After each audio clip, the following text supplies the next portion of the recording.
Welcome, welcome, welcome!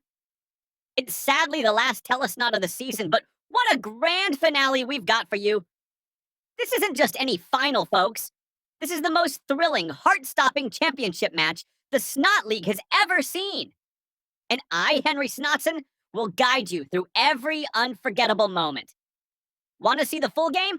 Check it out on our channel, where Avreus, Jaskier, and Shawas have it all covered for you. Now, on to the match itself. The undefeated Rockstars, who cruised through the season with one victory after another, conceding only one touchdown in total, took on the Dead Rock Rumblers. The half-orcs weren't intimidated in the slightest and boldly faced off against their formidable opponents. The match took place on the Lustrian Stadium, and for once, the weather was on everyone's side. The Rumblers kicked things off with a cautious approach, holding back from their usual displays of brutality.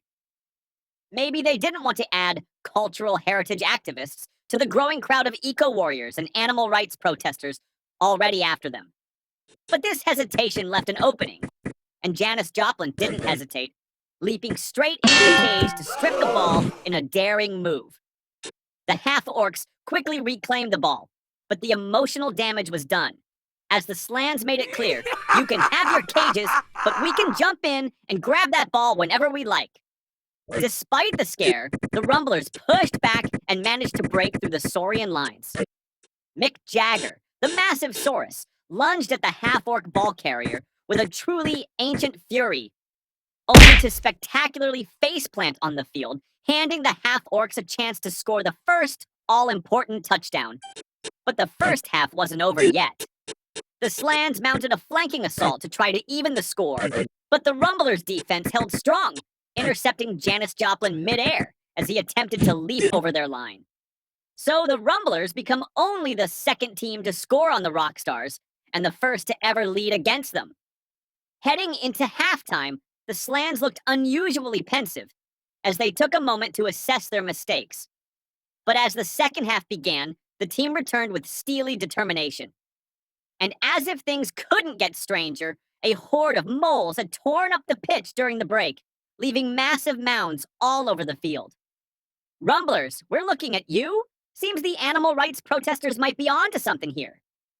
Even so, the Rockstars charged down the right flank, and this time, Janis Joplin made it to the end zone, clearing the last molehill with a leap and bringing the score to a tie. The match started anew, with all important players returning from the benches. The Rumblers attempted a right-side push, hoping the well-trodden ground would be easier to navigate. But again, the Slans boldly dove into the cage, knocking the ball loose and forcing the orcs into a series of ever riskier dodges, until luck finally failed them. Janis Joplin snagged the ball and sprinted for the end zone, only to stumble over a molehill, and the game was sent into overtime. But not before they dealt with those pesky moles. Overtime became a battle of nerves, and with no support left on the benches, everyone expected a cautious defensive play.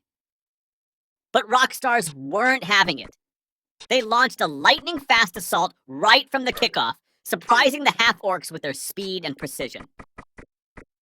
In the even faster-paced overtime, the orcs scrambled to keep up as the Saurus warriors began to thin their ranks, and protecting the ball carrier grew harder by the second.